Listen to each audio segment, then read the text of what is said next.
1 Coríntios 1, voltando ao nosso estudo.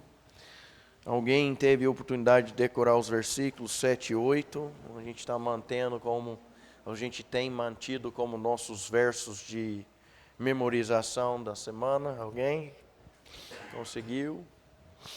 Alguns já fizeram isso. Vamos mudar então agora o texto para o verso 18. Vai ser o texto da semana para se decorar. 1 Coríntios 1, 18. Porque a pregação da cruz é loucura para os que perecem, mas para nós que somos salvos é o poder de Deus. Então, decore, por favor, durante essa semana. Agora, no nosso estudo, nós chegamos já até o verso 20, onde nós vamos começar hoje. Verso 19. Vamos começar no verso 19. Ok. Irmão Amadeu, um dia, irmão. O irmão pode orar pela Escola Bíblica Dominical? Senhor Deus, obrigado, Senhor, por esse dia. Obrigado por uma história da palavra, Senhor, pela sua graça e sua misericórdia. Obrigado, principalmente, Senhor, por ter padecido por nós, Pai, e ter enviado seu filho, seu único filho, Amém. para tomar o nosso lugar, Senhor. Amém. Nosso lar, Pai, para o inferno, e o Senhor nos resgatou. Amém. O Senhor esteja com o pastor, Pai, ensinando nós, através do seu Espírito Santo, nós possamos focar aqui, Pai, a sua palavra, o seu aprendizado, Senhor. Tudo isso é para a honra e a glória do Senhor. No seu nome, em nome do Senhor Jesus Cristo. Amém. Amém. Ok, amém. Ok, verso 20 diz: Onde está o sábio? Onde está o escriba? Onde está o inquiridor deste mundo? Não tem Deus feito insensata a sabedoria deste mundo? Então, as perguntas que Paulo está falando ou escrevendo aqui são perguntas assim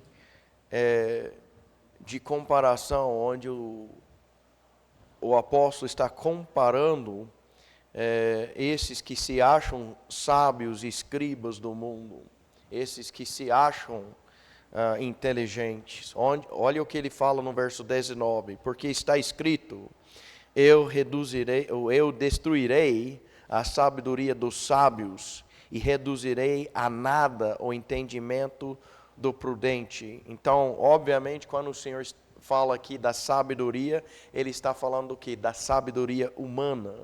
Ele está falando aqui do entendimento do prudente, no sentido, ou seja, no contexto daquele que se acha prudente, humanamente falando. Esse que não reconhece a sabedoria de Deus, nem o entendimento de Deus. Ele se acha suficiente, autossuficiente, ele é inteligente. O texto citado aqui, note que o verso 19 diz, porque está escrito. Onde está escrito? Quando a Bíblia fala porque está escrito, está referindo a um texto bíblico em outro lugar. No caso, está escrito em Isaías 29, 14. Por favor, vá lá. E Isaías 29, 14.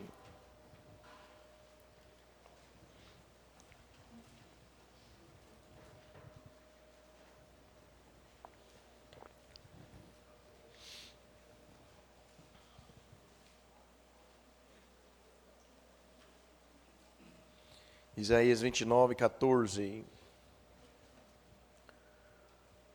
Portanto, observai, eu continuarei a fazer uma obra maravilhosa entre este povo, uma obra maravilhosa e uma maravilha, porque a sabedoria dos sábios homens perecerá, e o entendimento de seus prudentes homens será ocultado.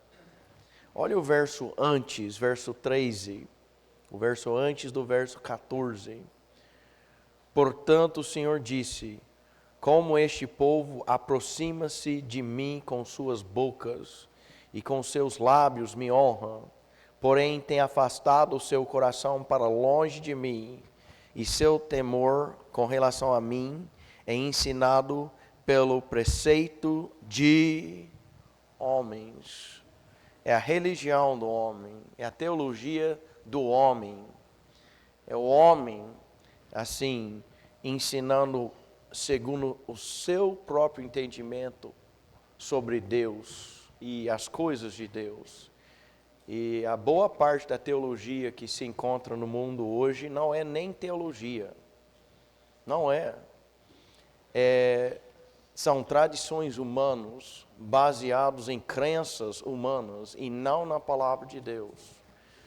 Os pais da igreja, que são chamados de pais da igreja, a maior parte dos escritos deles é baseado no quê? Na opinião deles, nas tradições que eles mesmos inventaram, não considerando aquilo que Deus escreveu, da forma que Ele escreveu, da forma que Ele inspirou, da forma que preservou. Por isso tem aquela confusão que tem, porque a mente do homem cria o quê?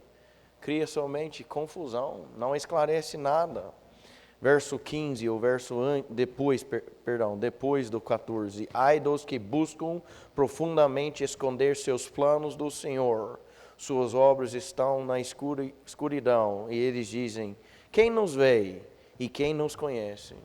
Essa é a sabedoria do homem, inteligência do homem. Ele vai fazendo as coisas que faz achando, ninguém me vê.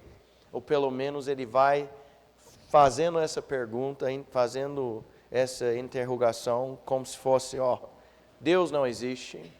E ele está apostando que Deus não existe.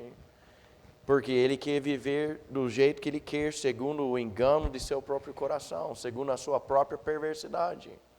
Isso se destaca muito nas faculdades e no comportamento dos professores e dos alunos das faculdades.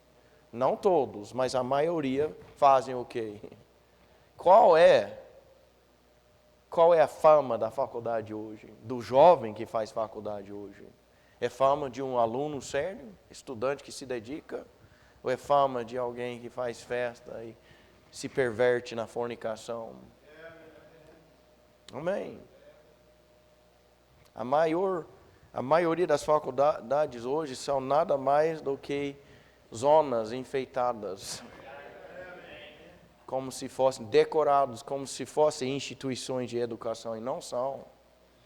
Não são, infelizmente. O Senhor fala que reduzirei a nada o entendimento do prudente.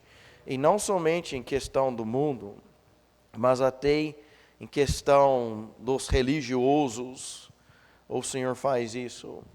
Mesmo numa instituição religiosa, quando não é aceita as palavras de Deus, o Senhor faz o quê? Ele faz o contrário do que eles esperam.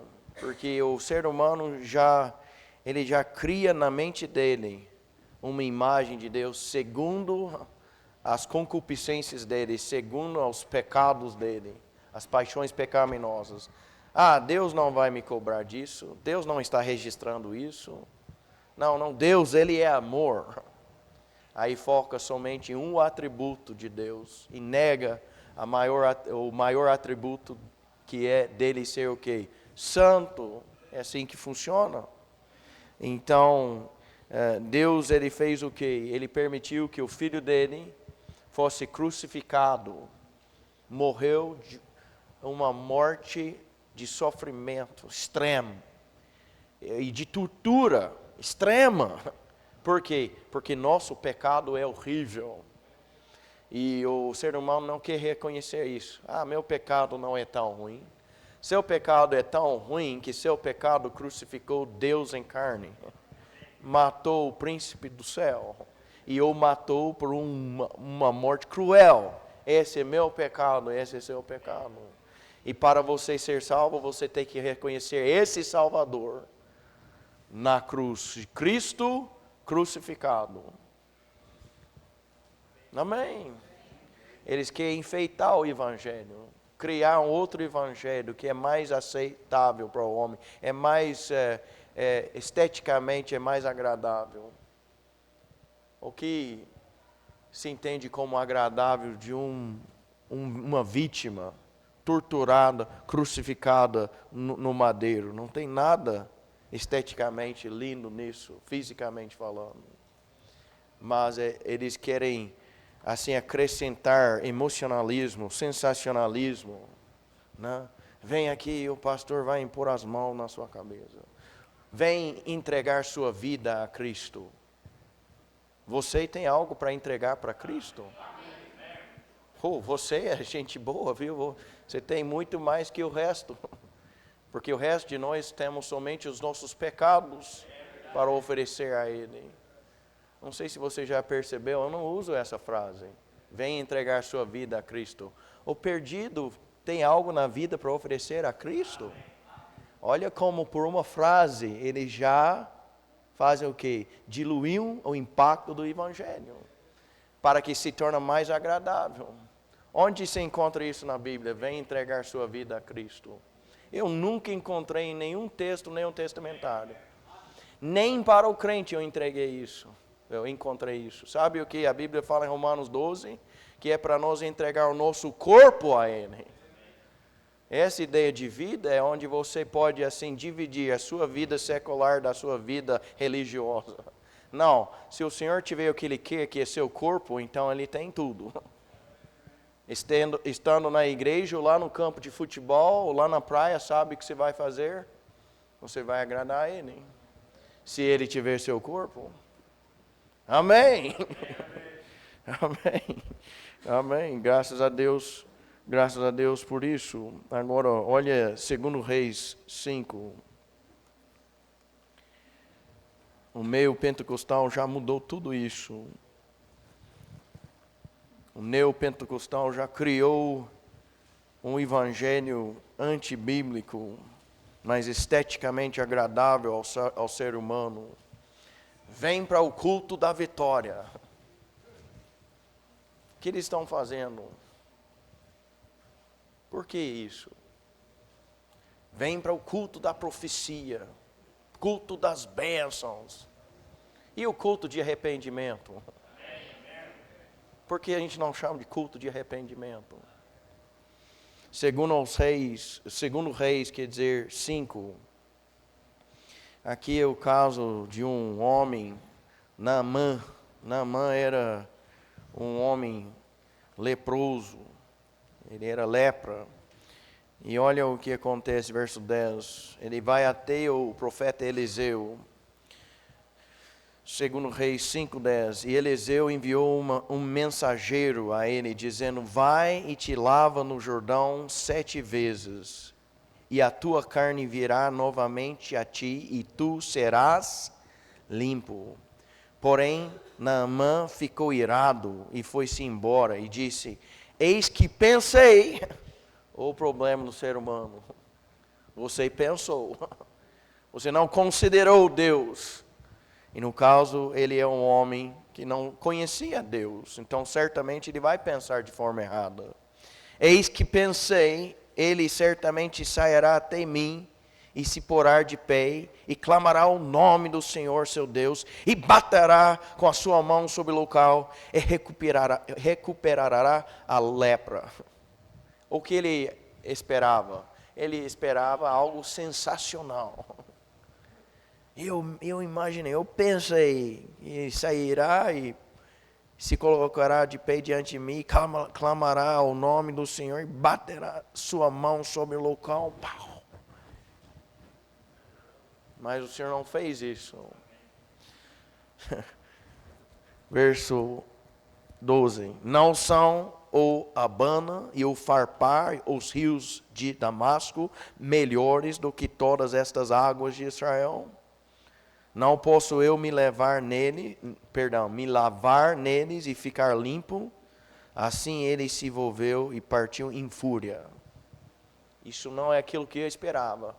Eu esperava sensacionalismo. Eu esperava um rio cristalino, onde eu podia manter minha dignidade e me lavar. E o Senhor falou, não, você vai lá no Rio Jordão. Você vai ter que se identificar com os seus pecados, vai lá naquele rio sujo, se identifica como um pecador perante de mim, se humilhe perante de mim, capitão, faça o que eu mando, aí você será limpo. E os servos dele, graças a Deus, se aproximaram e falaram a ele, E disseram: meu pai, se o profeta tivesse te pedido para fazer alguma coisa grande, não a terias feito tu? Quanto mais agora que ele te disse: lava-te e ficas limpo. Ou Naamã procurava sensacionalismo ou algo racional. Não, mas certamente, só aceitar Cristo, isso não deveria ser. Só isso que eu posso fazer, eu preciso fazer. Só crer em Cristo, só crer na morte e ressurreição dele para ser salvo. Certamente eu preciso me batizar, certamente eu tenho que me parar de fumar. Eu devo mudar algumas coisas certamente na minha vida, arrumar umas coisas aqui. Não. Você precisa se identificar como um pecador, merecedor da condenação de Deus e aceitar Cristo como seu Salvador. Amém? Verso 14, então ele desceu e mergulhou-se 7 vezes no Jordão, segundo o dizer dos homens de Deus, e a sua carne retornou como a carne de uma pequena criança, e ele foi limpo. Para você se tornar limpo, você tem que aceitar as condições de Deus. Não é nada sensacional. Não é nada sensacional. Para o ser humano não é nada nem racional. Mas é só isso, confiar em Cristo. Só isso porque Ele já fez tudo. E para Ele não foi só isso. Ele desceu do céu. Deus em carne, e permitiu que homens perversos colocassem suas mãos nele, ou torturando, ele morreu na cruz por mim e por você, e assim ressuscitou. Se crer nisso, pode ser limpo. Amém. Amém. Graças a Deus por isso. Está muito quieto hoje, irmãos. Está muito quieto. Sabe por que eu, Mateus, cristão na fé, eu nunca fui muito a favor desses feriados. Porque durante esse tempo o mundo exige tanto do crente que quando chega na igreja já está desgotado de suas emoções e energia. Aí você prega e o povo espera que você prega algo relacionado ao feriado para que todo mundo se sente bem, todo mundo está igual. Não deveria ser assim. Nós devemos andar segundo a palavra de Deus. Você não vai escutar isso nos púlpitos hoje em dia, na maioria. Eu não estou me exaltando, porque graças a Deus tem os irmãos fiéis que estão falando. Mas se você não se engana, não se cuide, daqui a pouco você está se misturando com a filosofia, com a ideia, espírito desse mundo, está longe do Senhor. Deve estar andando com Ele na verdade. Ou seja, a verdade é importante para você. Amém? Tomara que sim. Tomara que sim. Vamos voltar então, 1 Coríntios, capítulo 1. Então, o Senhor faz o quê? Ele sempre faz o contrário, o que o ser humano espera. O ser humano espera algo espetacular em questão da carne, sensacional em questão da carne. E o Senhor vai fazer algo ao contrário, aquilo que agrada a Ele. Ele agrada salvar o pecador arrependido, o contrito de coração, humilde. 1 Coríntios 1, então, verso 20. Onde está o sábio? Onde está o escriba? Onde está o inquiridor deste mundo? Não tem Deus feito insensata a sabedoria deste mundo? Amém. Ele tem feito isso. Hoje em dia eles discutem assuntos como esses. Como se define uma mulher? Como se fosse inteligente a pergunta. Como que se define uma mulher? Eu sei muito bem como define uma mulher. Amém? Ela é um ser humano, tem útero. Amém? Prega a palavra. Hoje eu vou ter que me animar, porque vocês estão mortos.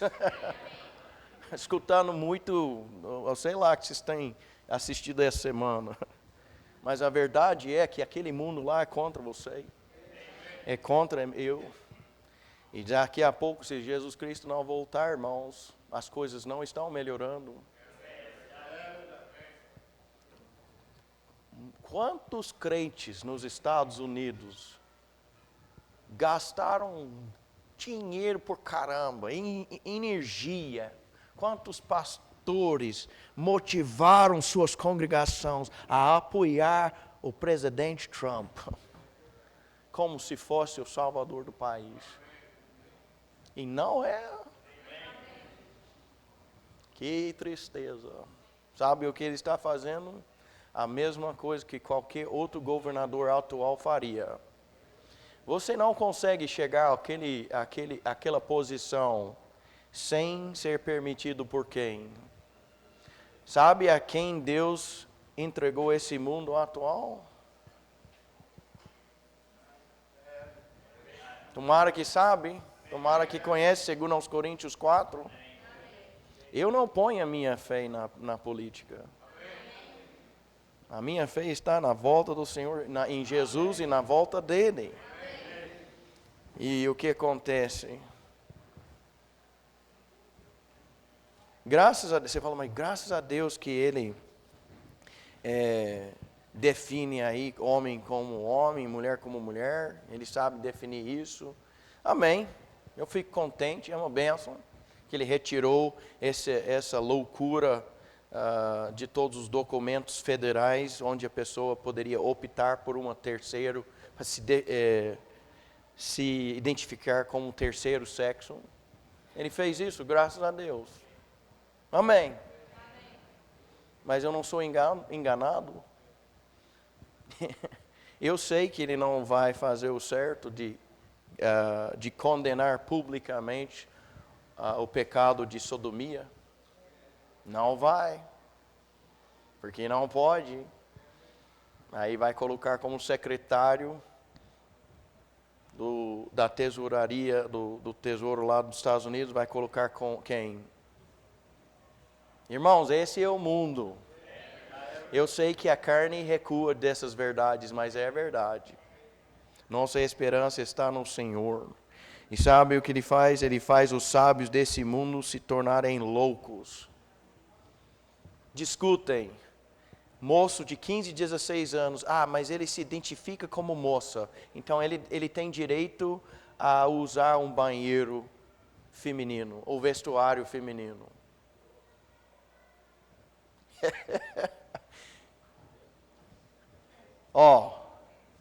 É incompreensível. Oh, Deus.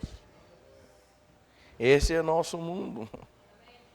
Então, verso 21. Visto que na sabedoria de Deus o mundo não conheceu a Deus pela sua sabedoria, agradou a Deus salvar os que creem pela loucura da pregação.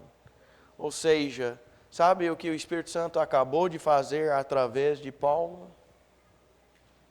Ele acabou de pegar todas as instituições de educação superior aqui no mundo, que não agradam a Deus, nem o honram, e desprezar. E fala, sabe o que me agrada? Aquele louco no púlpito que prega o que para o mundo é loucura.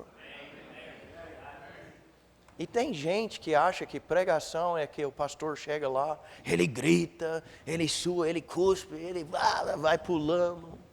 E tem hora que eu me animo no púlpito, graças a Deus. Tem hora que é difícil se falar dessas verdades sem se animar. Mas a pregação não é emocionalismo.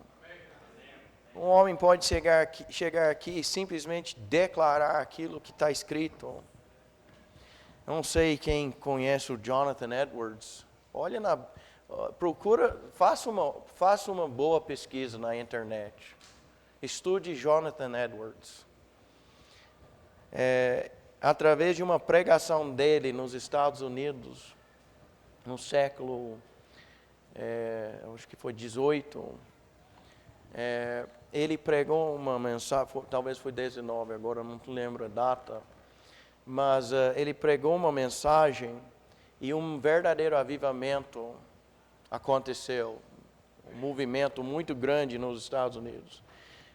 Pessoas, durante a mensagem, caíram prostrados, chorando e clamando ao Senhor, se arrependendo de seus pecados. Não tinha nada sensual, carnal acontecendo no culto.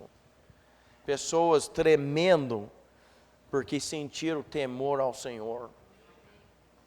Sabe como ele pregou aquela mensagem? Ele leu a mensagem inteira. Ele não gritou, ele não pulou. Antes dele pregar, ele jejuou e orou, chegou ao púlpito pronto, e ele fez o quê? Ele leu a mensagem. E um povo focado no Senhor, na palavra dele, se humilhou perante ele e mudou a história do país. Que hoje em dia não é nada, não tem nada nem perto disso, infelizmente. Mas o poder está onde? Porque a pregação da cruz é loucura para os que perecem, mas para nós que somos salvos é o poder de Deus. Verso 18. O poder está na palavra que nós pregamos. E o modo que agrada a Deus é o quê? Pregação. Amém. Deus, Ele pode usar outros modos. Ele pode usar uma música que tem o evangelho pregado nela. Ele pode usar um teatro, apesar que você tem que tomar certa cautela. Mas Ele pode usar. Deus é muito poderoso, amém? Mas aqui Ele fala para nós aquilo que agrada a Ele. Aquilo que agrada a Deus é a loucura da pregação. E Ele está utilizando essa frase de propósito, para nos mostrar como Ele é totalmente diferente desse mundo. Ele não combina com as filosofias nem as ideias do ser humano. Ele escolhe aquilo que Ele escolheu, Ele se agradou e se agrada naquilo que para o mundo e a mente carnal é o quê? Loucura. Hoje em dia a igreja acha que Deus precisa de ajuda, com modas, com luzes, com som, com todas essas coisas. Aí você vai conversar com a boa parte dessas pessoas e elas nem têm a certeza da salvação. Isso é verdade. Então, temos que tomar cuidado. Muito cuidado mesmo. Que a nossa pregação seja aquela que agrada a Deus. Verso 22. Porque os judeus requerem um sinal e os gregos buscam a sabedoria. Então aqui a palavra de Deus já estipula para nós uma diferença entre duas raças. Os judeus, o povo escolhido por Ele, e os gregos, que naquele tempo, então, o mundo conhecido, então, era conhecido como um mundo grego. Os gregos, a cultura grega predominava. Então, obviamente, essa cultura grega, ela era uma cultura que buscava filosofias humanas. E o povo se achava inteligente por causa de seus discursos. Sócrates, Platão, esses aí. Né? Aí ele faz essa diferença entre o judeu que requer o sinal e o grego que busca sabedoria. Mas note 23, como ele faz um contraste. Mas nós pregamos a Cristo crucificado. Então, os salvos não deveriam enfatizar sinais, nem deveriam procurar lecionar ou pregar segundo a sabedoria humana. Amém? Nós não vivemos por sinais e não vivemos por filosofias mundanas. O contraste que o Espírito Santo faz aqui é entre a loucura da pregação e sinais e sabedoria humana.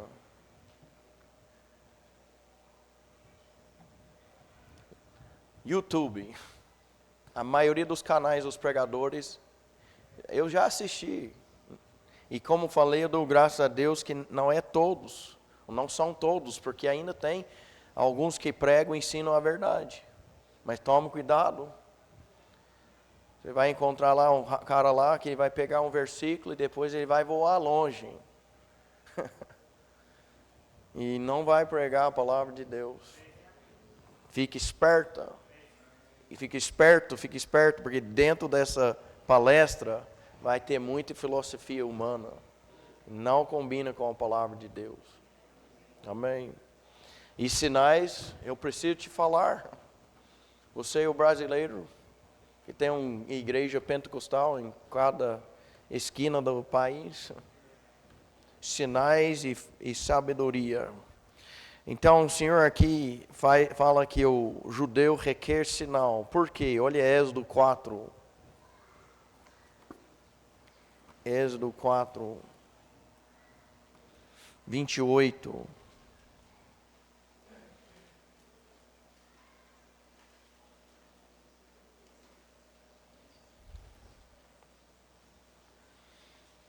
Êxodo 4, 28.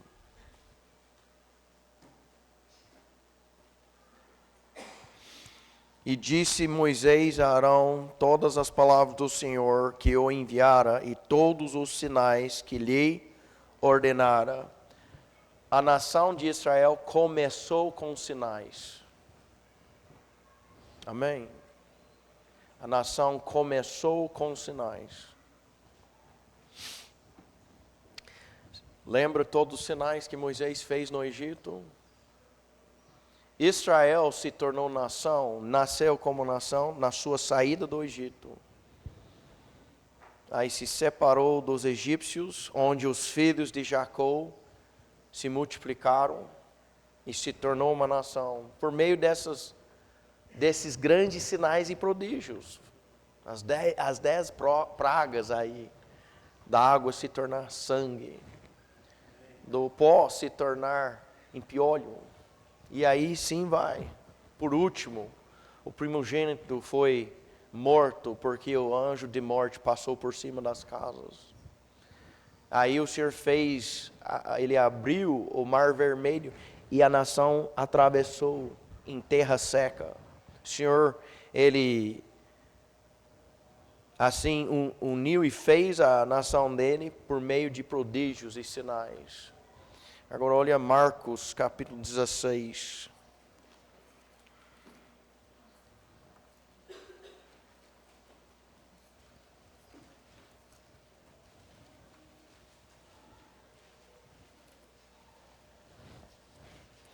Marcos 16.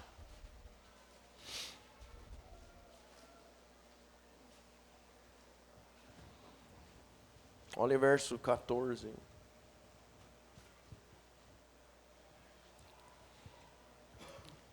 Depois ele apareceu aos 11.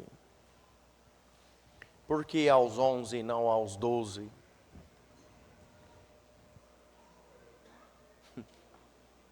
Por que aos 11 e não aos 12? Está faltando um, amém? O que aconteceu com ele? Ele se suicidou, é o Judas. Agora esses 11, tem um gentil entre eles? Todos eles eram o quê?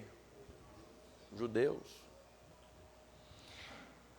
Estando eles assentados à mesa, e os repreendeu por sua incredulidade e dureza por não haverem crido nos que o tinham visto já ressuscitado. Dava para a gente parar aqui e meditar um tempo, irmãos. Os próprios discípulos que andavam com Cristo por 3 anos e meio não entenderam a cruz nem a ressurreição até depois. Inicialmente eles foram o quê? Incrédulos com a morte de Cristo. e não acreditavam em sua ressurreição. Para acreditar, eles tinham que ver ele. E ver o que? Guarde aqui, por favor, João capítulo 20.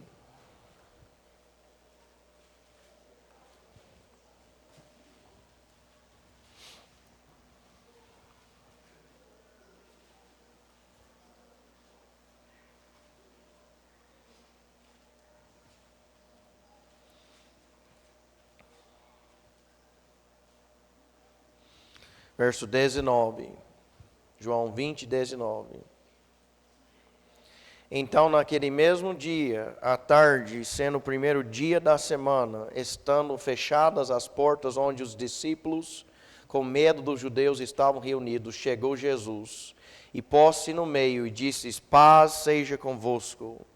E dizendo isto, mostrou-lhes as suas mãos e o seu lado. Então os discípulos se alegraram ao verem o Senhor. Quando foi que eles creram? Ao ver as mãos e o seu lado. Antes disso, Simão e João, eles precisavam correr até o túmulo para verificar que ele não estava ali. Mas mesmo assim, eles não tinham ainda a certeza que ele ressuscitou. Eles estavam em dúvida. Eles eram o quê? Incrédulos. Depois ele apareceu a eles novamente e o Tomé estava junto. Olha o verso 27. Então ele disse para Tomé: põe aqui o teu dedo e vê as minhas mãos. Põe aqui a tua mão e põe-na no meu lado. Não sejas incrédulo, mas crente. E Tomé respondeu, disse: meu Senhor, meu Deus. Disse Jesus: Tomé, porque me viste? Tu creste? Olha, abençoados são os que não viram e creram. E muitos outros sinais que não estão escritos nesse livro, verdadeiramente Jesus fez na presença de quem? De seus discípulos. Pergunta: quantos deles eram gentios? Nenhum. Marcos 16, voltando. Marcos 16, verso 14. Depois ele apareceu aos 11, estando eles assentados à mesa, e os repreendeu por sua incredulidade e dureza de coração, por não haverem crido nos que o tinham visto já ressuscitado. E ele disse-lhes: ide por todo o mundo, pregai o evangelho a toda criatura. Quem crer e for batizado será salvo, mas quem não crer será condenado. 17. E estes sinais, para quem ele está falando? Os 11. Ele está falando aos 11. Os 11 são o quê? Gentios. Judeus. Não tem nenhum gentio entre eles. E estes sinais seguirão os que crerem. Em meu nome expulsarão demônios, falarão novas línguas, pegarão em serpentes, e se eles beberem alguma coisa mortífera, não lhes fará dano, e eles imporão as suas mãos sobre os enfermos, e eles serão curados. Esses sinais, ele assim deu o poder de fazê-los para quem? Para os judeus, 11 discípulos, e assim falou, quando você vê esses sinais falando aos discípulos judeus, aí são aqueles que crerão, ou estão crendo. Amém. Sabe o que é interessante? Há somente 3 vezes na Bíblia, 3 vezes, que as línguas são faladas, ou seja, que existe registro das línguas que foram faladas. E certamente as línguas foram faladas muitas outras vezes, mas Deus Deus decidiu somente registrar 3 vezes na palavra dele. Olha 1 Coríntios 14. 1 Coríntios 14. 1 Coríntios 14. Olha o verso 22.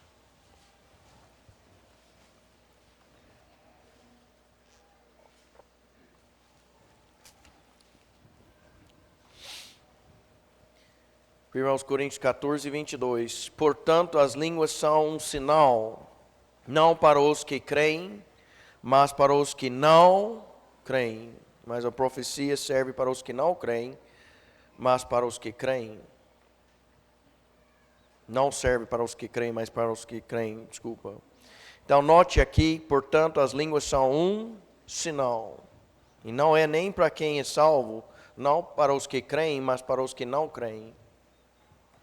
Então, sinal para aquele que não crê. Olha Atos capítulo 2. Sabe o que acontece em Atos 2? Acontece que aqui os apóstolos recebem o dom de línguas. Isso no meio de um povo incrédulo. Que povo é esse? Eles estavam onde? Em Jerusalém. E o povo judeu não tinha crido em quem? Em Jesus como Messias. Olha Atos 2, verso 4. E todos foram cheios do Espírito Santo e começaram a falar em outros idiomas, conforme o Espírito Santo lhes concedia falar. Verso 5. Em Jerusalém estavam habitando judeus, homens religiosos de todas as nações debaixo do céu. Judeus recebendo um sinal para crerem. Atos 10. Aqui em Atos 10, Pedro ele foi enviado a uma família gentia. E ele prega a essa família gentia e ela é salva.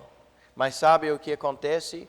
Que os judeus que foram com ele, eles eram incrédulos. Como assim? Eles até então não creram que um gentio também podia receber o Espírito Santo. Atos 10, olha verso 44. Enquanto Pedro falava ainda estas palavras, o Espírito Santo caiu sobre todos os que ouviam a palavra. E surpreenderam-se os que criam na circuncisão, os judeus, os muitos que vieram com Pedro, pois também sobre os gentios haviam sido derramado o dom do Espírito Santo, porque eles os ouviam falar. Eles, quem? Os que vieram com Pedro, da circuncisão, judeus. Os ouviram falar, quem? Gentios, em línguas e magnificar a Deus. Respondeu então Pedro, pode algum homem impedir a água para que não seja batizado estes que também receberam como nós o Espírito Santo?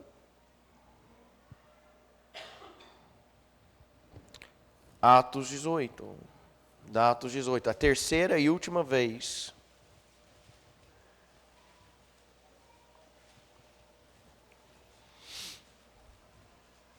Perdão, Atos 19, falei 18, 19. Atos 19. Olha o verso 1. E aconteceu que enquanto Apolo estava em Corinto, Paulo, tendo passado as regiões superiores, chegou a Éfeso, encontrando alguns discípulos, disse-lhes, recebeste vós o Espírito Santo quando crestes? E eles disseram, nós sequer ouvimos se há algum Espírito Santo. Nem sabiam que existia o Espírito Santo. E ele disse-lhes, em que sois batizados então? E eles disseram, no batismo de João. João pregava para quem?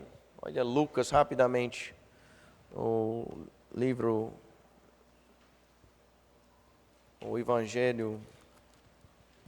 Perdão, Lucas não, eu quero João. Olha João, capítulo 1, João 1. Falei Lucas, eu quero João. João 1, 31.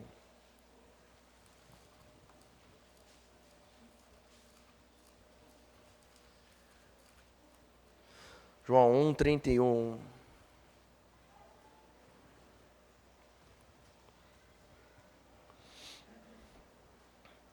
João falando, ele disse aqui João Batista, ok? E eu não o conhecia, falando sobre Jesus, mas para que ele fosse revelado a Israel, por isso vim batizando com água.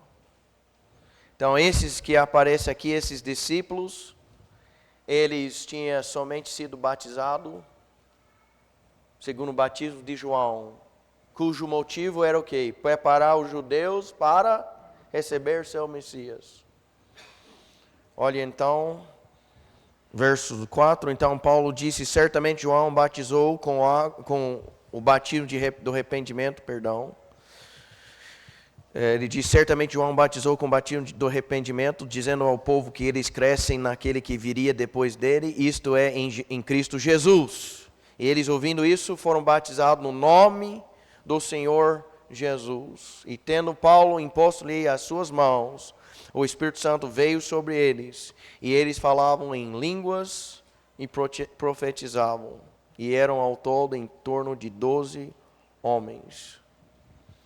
Agora, a Bíblia não os chama de judeus, mas tudo indica que eles eram judeus. No mínimo, eles tinham que ser prosélitos ao judaísmo, que é a mesma coisa que você encontra, guarda aqui, olha Atos 2 rapidamente. Tinha os prosélitos ao judaísmo em Atos 2, ou seja, uns gentios que estavam vivendo como se fossem judeus, segundo a lei de Moisés.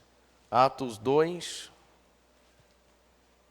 olha verso 10, falando desse povo, a Frígia, Panfilha, o Egito, as partes da Líbia, junto a Cirene, e estrangeiros de Roma, judeus e prosélitos. Então esses não eram gentios comuns, eles eram gentios que já tinham a mentalidade de que precisavam guardar a lei e viver como judeus. E procuravam então viver igual aos judeus e procurar o que o judeu procurava. Sinal. Mas tudo indica que na verdade aqui eram judeus. Mas sendo judeus ou prosélitos, eles falaram línguas aqui como comprovação de o quê? Que eles receberam o Espírito Santo. Isso para eles identificar, essa verdade que Paulo está pregando ou seja, esse evangelho que Paulo está pregando é a verdade. E sabe, depois disso, você não encontra nenhum registro de alguém falando em línguas. Não encontra. E é interessante, olha Atos capítulo 8.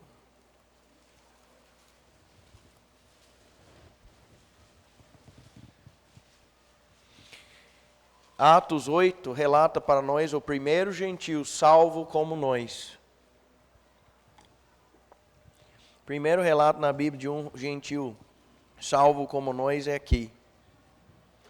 Atos 8, olha o verso 36.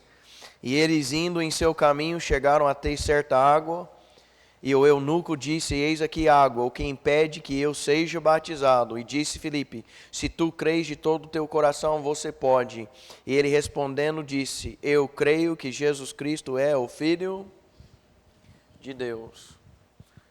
Verso 38, ele mandou parar a carruagem, e ambos desceram a água, tanto Filipe como o eunuco, e ele o batizou. E quando eles subiram da água, o Espírito do Senhor arrebatou a Filipe, e o eunuco não ouviu mais, e ele prosseguiu a seu caminho regozijando-se. Mas Filipe se achou em Azoto e pregou em todas as cidades que passou até que chegou a Cesareia. Ou seja, não acontece nenhum dom de línguas aqui. Primeira vez que um gentio é salvo na Bíblia, igual você e eu. Onde estão as línguas? Não tem o dom de línguas. Olha Atos capítulo 16.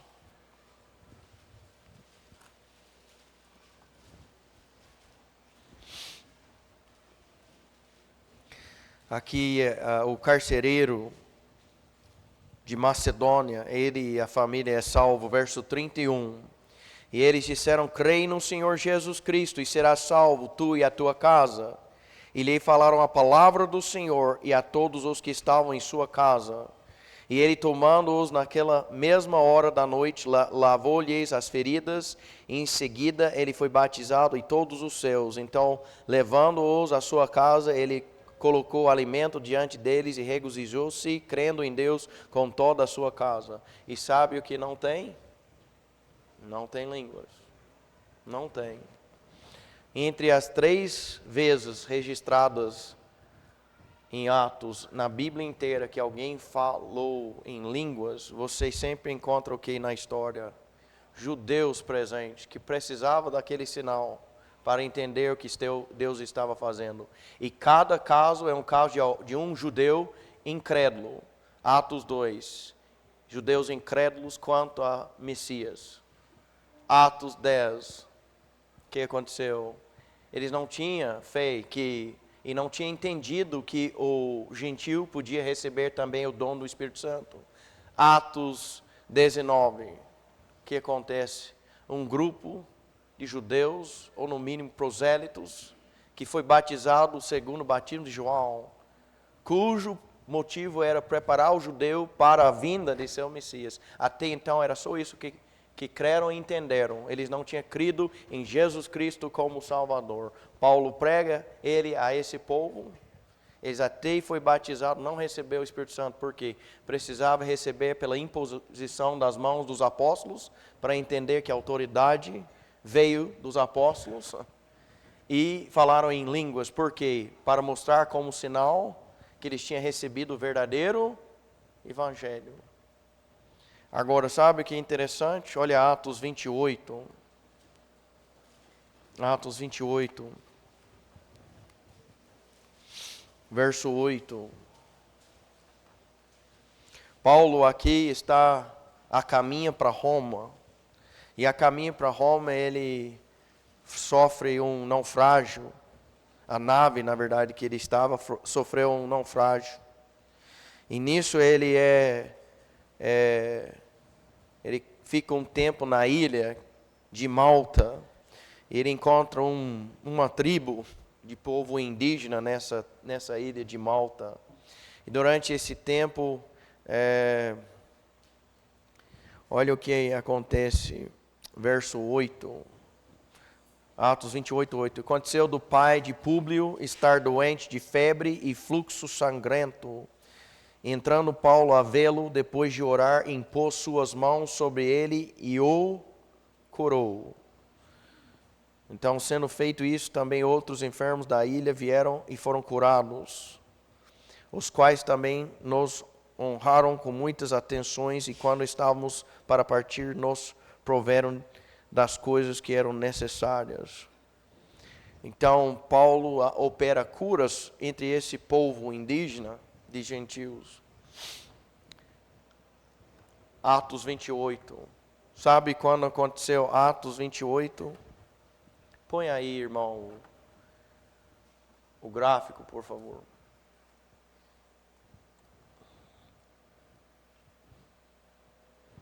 O slide, por favor.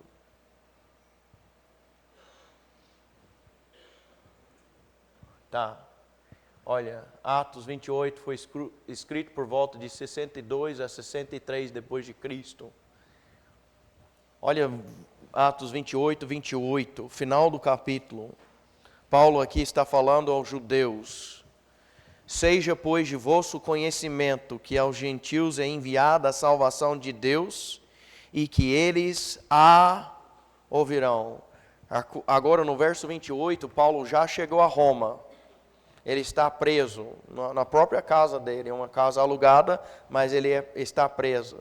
Ele está preso. Ele recebe uns judeus que vêm conversar com ele, e ele fala para esses judeus incrédulos: seja, pois, de vosso conhecimento que aos gentios é enviada a salvação de Deus, e que eles a ouvirão. Volta um slide, irmão.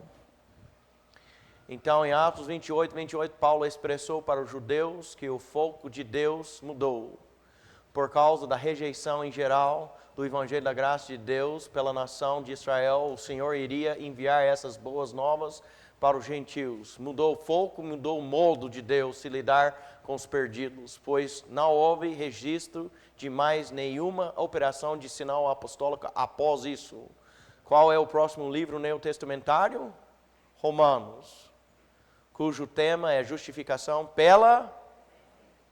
E de todas as suas epístolas, Paulo somente tratou os sinais apostólicos mais 2 vezes, em epístolas de 1 aos Coríntios e 2 aos Coríntios. E o interessante é que de todas as igrejas que Paulo fundou, a igreja dos Coríntios era a mais carnal. É só ler 1 aos Coríntios e 2 aos Coríntios. Agora, olha, vamos para frente. Não, irmão, desculpa, eu falei, eu fiz, agora eu lembrei que eu tenho remoto, desculpa. Ok, Atos 28 foi escrito quando? 62, 63. 1 Coríntios foi escrito quando? Bem antes, 56, 57, capítulos 12, 13 e 14. Se você conhece, você sabe que ele trata a questão de línguas e outros sinais apostólicos nesses capítulos. 2 aos Coríntios foi escrito por volta de quando? 57, 58. Capítulo 12, sinais apostólicos. Olha o que acontece em 1 Timóteo 5, 23. Quem é do Instituto já estudou essa semana, inclusive, esse assunto. Olha 1 Timóteo 5.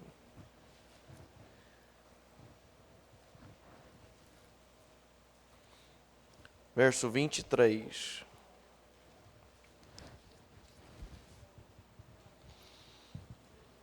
Não bebas somente água, mas use um pouco de vinho. Por quê? Por causa do teu estômago e das tuas frequentes enfermidades.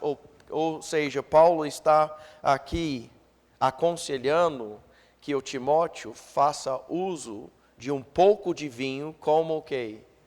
Como remédio. Ele recomenda em 1 Timóteo 5 que o Timóteo use vinho, um pouco de vinho como remédio. 1 Timóteo foi escrito por volta de 65. Olha quando Atos 28 aconteceu. 62, 63. 65. Olha 2 Timóteo 4. 2 Timóteo 4.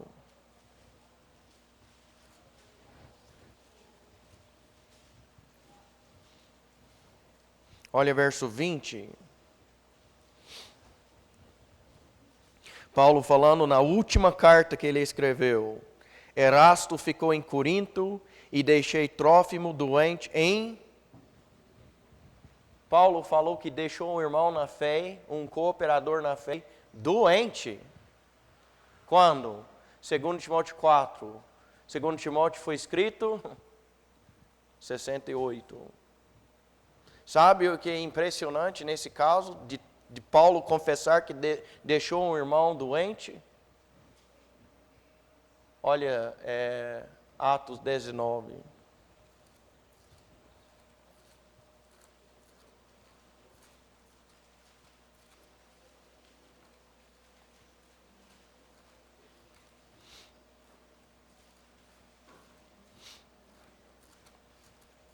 Atos 19.